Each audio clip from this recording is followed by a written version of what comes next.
The Texas Department of Transportation is asking the federal government to let the agency continue conducting its own environmental reviews. The Federal Highway Administration is taking feedback until tonight on renewing an agreement with TxDOT. KVUE's Jessica Cha spoke with one group that's worried that rule doesn't allow for enough oversight.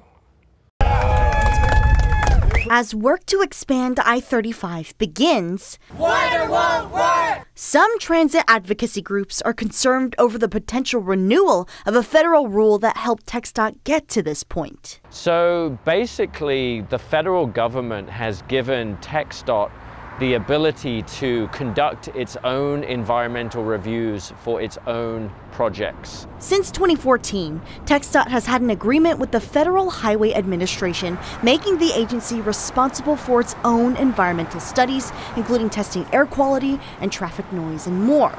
Now the federal government is considering renewing it. That is a major problem. That is TxDOT grading its own homework. Adam Greenfield, board director of Rethink 35, has been fighting the highway expansion.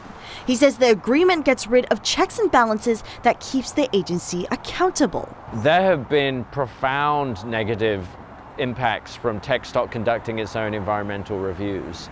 Time and time again, they conduct the least rigorous environmental reviews for even major projects. Rethink 35 filed a lawsuit in January challenging TxDOT's environmental review results. But TxDOT says the federal rule allows them to avoid huge delays in delivery of important projects.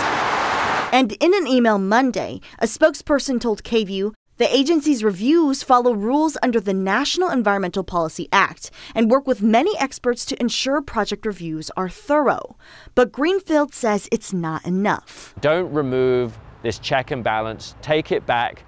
Do those independent reviews instead of TxDOT, and let's make sure that TxDOT's projects are really good for the environment and good for the community. The deadline to submit a public comment is going to be at 10:59 our time tonight, and we're going to have a link in this article on KVUE.com so that you can submit your feedback.